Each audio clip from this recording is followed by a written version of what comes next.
Howdy, it's Jim Morado, and this is late April 2022. We stopped by the Lost River Cave in Bowling Green, Kentucky, and unfortunately there had been a lot of rain in the area the day we were here, so they were not doing the cave boat tours, which was a huge disappointment. However, it's still a nice property, it's a nice place to walk around, and they told us, hey, just go and enjoy the trails. It's free. So we did. And they were very pleasant about it, and it's understandable that, you probably should check with what's going on weather-wise before you drive to a place for a cave tour. But we still had a great day here, and I thought, heck, I'll still go put up a video just because this place is so darn attractive. And this is just a short 10, 11-minute video just to show you a little bit of what you can see if you're walking around, on their trails and their paths. They've got this cool bridge, and they told us we could actually walk on down to the cave entrance and look at it, so we did that. Yeah, so that was really cool. And I'll reference Wikipedia a little bit just to give you a little history on this area. Lost River Cave is a 7-mile cave system in Bowling Green, Kentucky. The Lost River originates outside of the cave and flows into it. The cave contains one of the largest natural entrances in the eastern U.S. Boat tours are available year-round, except for some holidays. The river was once listed by Ripley's Believe It or Not as the shortest, deepest river in the world because the Blue Hole is over 437 feet deep, while the river itself is only 400 feet long. In fact, the Blue Hole is only 16 feet deep, but is linked to a further underground river. The 72-acre cave property is jointly owned by Western Kentucky University and the nonprofit Friends of Lost River Cave. And that's some interesting information. I still haven't totally figured out the whole Blue Hole thing. I don't quite... I've read about it and stuff, but I don't exactly totally understand what that is. But we're going to see, there's 4 blue holes here. We're about to see the main one here in just a second. But actually I believe we're looking over towards where the main blue hole is. You can kind of see some bubbles coming up. I think there's some sort of almost like a tube or tunnel kind of thing that when they were trying to measure, it would sort of drag the measuring device more under and sideways than straight down, and somehow that confused the measurements. I don't know. If you understand it clearly, drop me a note. But yeah, this area is known for their blue holes. And looking around, just some darn pretty scenery. And I have been here before and done the boat tours. It's really enjoyable. Let's have a crazy. And I haven't videotaped the tour, which I'd like to do at some point, so we'll probably come back again just for that reason.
there's a blue hole for you again. But yeah, you can kind of see and hear the river running into the cave. And, obviously the bodies of water that we're looking at don't look um, as powerful as they do down by the cave entrance where there's that little kind of waterfall area. But yeah, they have some nice markers here as you walk around the trails. There's that bridge again that we walked over across. And I thought I'd give you just a little more information about the cave again from Wikipedia. Just a couple things that I thought was interesting. During the Civil War, the Cavern Valley were under the control of both sides at different times. Confederate forces occupied Bowling Green from September 8th, 1861 to February 14th, 1862, and they kind of had a kind of quasi-Confederate government set up too. The area was then taken over by Union soldiers and used as a camp. John Hunt Morgan allegedly hid in a cave when escaping from pursuing troops after burning the train depot at Shakertown, South Union, Kentucky. However, the story holds little credibility since Union soldiers were camped there. During the period of Union control, nearly 40,000 soldiers camped in the vicinity of the cave. Later explorers have found places where soldiers wrote their names, ranks, and companies on the ceilings and walls of the cave. Archaeologists have also found Union bullets within the cave chamber. And Cavern nightclub era.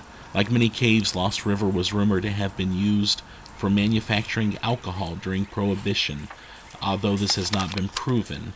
With the repeal of Prohibition, however, the cave obtained a new use. In 1934, local businessman Jimmy Stewart opened a nightclub in the mouth of the cave, complete with stage, bar, and dance floor, known as the Cavern Nightclub. The venue was popular because of its cool temperatures during a time when air conditioning was relatively rare. Famous performers like Dinah Shore, Francis Craig, and the NBC Orchestra in 1939.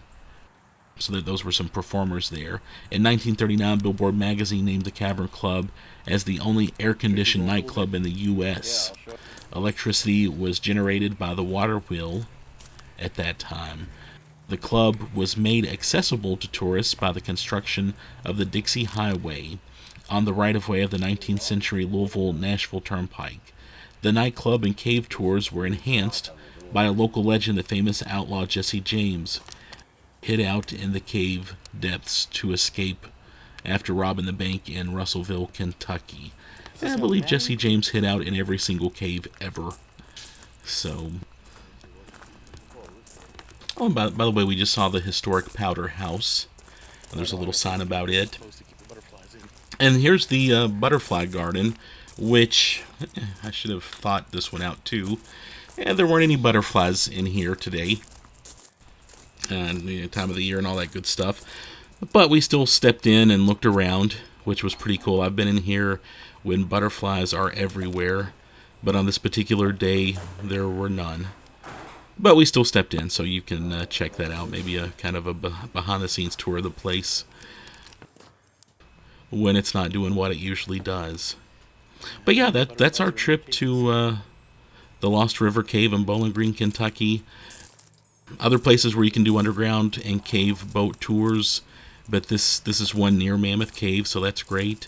Also wanted to mention a couple of my favorite businesses in Bowling Green. Griff's. Go to Griff's for a sandwich. That place is awesome. Right beside it is a Just Love Coffee, and I love that chain. I think it's mostly based out of the Nashville area, but they do have a Just Love Coffee here in Bowling Green.